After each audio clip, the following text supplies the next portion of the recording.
So are you guys playing on Friday? Playing what? Magic. Magic?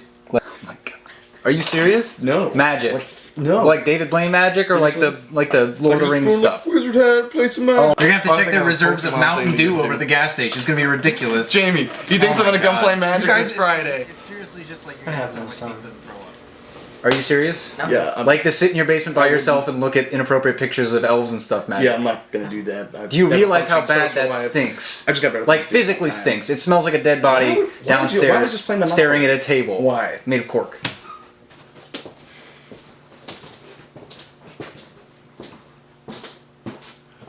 Nerd. Alright, what were we doing? You need to roll at least a 19 to hit the golem. 20 damage lightning! Yay!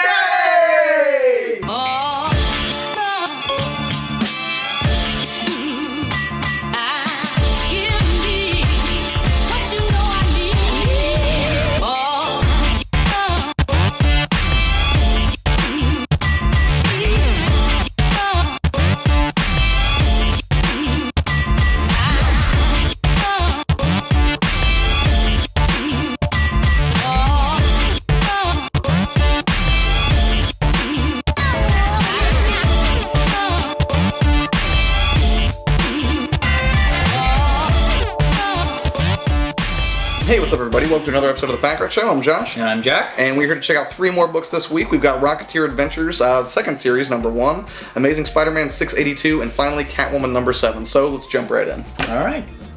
So what did you think about Catwoman number 7? I thought it was good as a Catwoman story. It's one of those books that I think if you're deeply involved in the character that you would enjoy it a lot. Right. It was a little confusing, but again, I just jumped in on the 7th issue, which isn't really a good place to jump onto. Right. But I mean, the action was there, and I thought the high concept type of things were there. The weird moments that you kind of expect from a book like that. So Right. it was a pretty good book. I do miss Gilliam Marsh on the art. I saw some of his previous stuff, and I really enjoy his art. Definitely. But this art was definitely serviceable. Not the best I've seen, but not the worst for sure. Right. No, see, I like the art a lot. As far as the story goes, like it was like a pretty self-contained kind of heist story.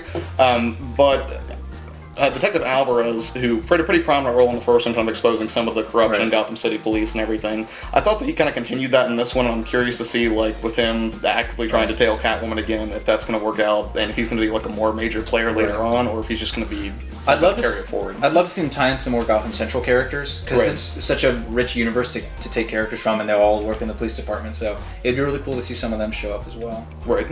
So, based off your experience with this book, like you said, first time with Catwoman, like, would you recommend it to a new reader, or would you just be... If they were interested in Catwoman, I'd give it to them, and it also would depend upon the age, because this is kind of a little bit more mature content. Not particularly this issue, but in general the book is.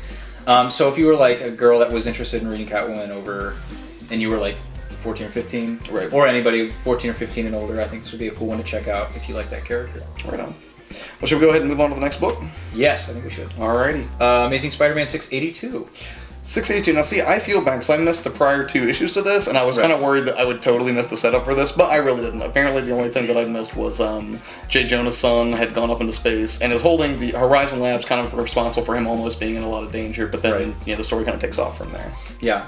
This was a cool issue. I like the Sinister Six a lot, especially when that they don't show up a whole lot, and then when they do, you know something big is going to happen. I mean, he's been seeding this for like 20 issues, I think. Right. Just for a really long time. And it's cool to see their plans starting to come together, and it's cool to see that it's totally like not what you would expect from a Dr. Octopus plan. Yeah, exactly. And it was just really cool. I like the visual look to Dr. Octopus that I'm not necessarily really used to. I've seen kind of Banish, like a little bit. I've seen it before, but I'm not entirely used to it yet. But I like the issue and I like the art. I do like Humberto Ramos better, but I like Caselli a lot. He's definitely got the character stuff down. Right. It seemed like they did a lot of like the, I guess you call it like horizontal panel progression, like not normally like, kind of going down this way. It was just kind of 2-page spans through a lot of the book. And sometimes that can throw you off, but in this book I think it worked pretty well. Right. And the other thing I'll say about the book, like there are 2 things that really jumped out at me. One was, it was kind of cool seeing Doc Ock, like you said, painted in this light, where he's not like just pure villainous. You're like a little bit confused. Like, is he kind of like turn over a new leaf because he's not doing well in health, and we established that in earlier issues. And I think the other thing that I liked about it was we kind of always get to see Spider-Man's direct impact, as a hero on on New York City.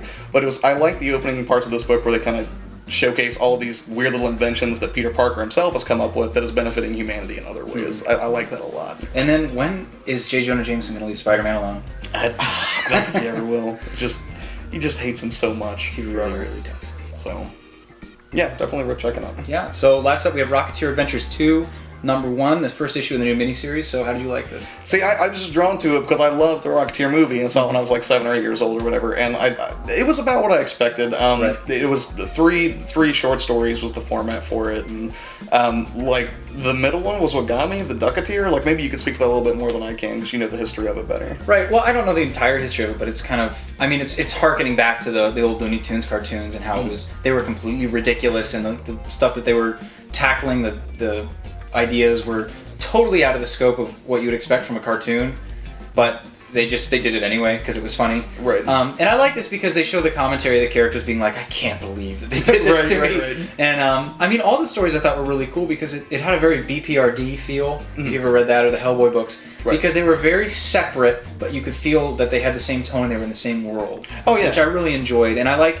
the design. I liked all of the art in the book, and I really enjoyed the book a whole lot. See, that was the biggest thing for me was the art style, and I always get this wrong. It's not steampunk. It is The turn of the century. Yeah, I can't. Golden Age. Like what the new BioShock is going to look like. It's that look, but Okay. for the life, I can't remember what it is. And I know John knows what it is, but John, can you help me out? You know what it is? Diesel punk. Diesel punk. Dieselpunk. It's a diesel punk look, which works really, really well considering what the source material is, and especially if you saw the movie. Like I feel like a lot of the aesthetics line up with what was outlined there. But yeah, I mean, it was a fun little read, and I got about what I expected out of it. Yeah, me too. I liked it. And next up, we have T.J. Stofer, a writer for the site, and he was in the opening skit as well, doing a review of Avengers X-Sanction #4. So let's kick it to TJ. Thanks, guys. This week I read Avengers X-Sanction 4 of 4, and this has been a 4-part miniseries leading up to the Avengers vs. X-Men, the new event book from Marvel. In this book, Cable comes back, and he's capturing the Avengers because he believes that the Avengers are somehow involved in a catastrophic event that ends up ruining the entire world.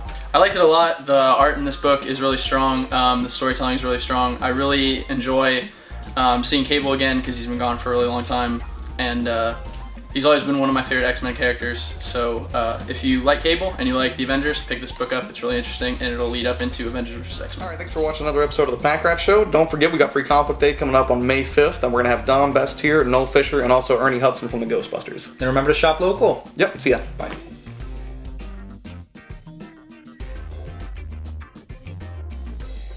Hey, what's up, everybody? Welcome to blah.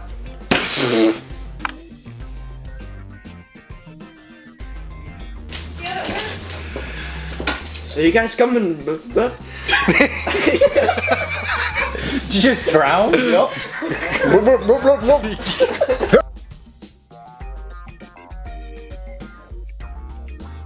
You're not my real son! I think just leave it. You need to roll at least a 19 to hit the golem. Go. Alright, so you guys are fighting a giant golem. How did we nail it the first time? Okay. Roll at least a 19 to hit the golem. 20 lightning! Yay! I messed it up. Let's go.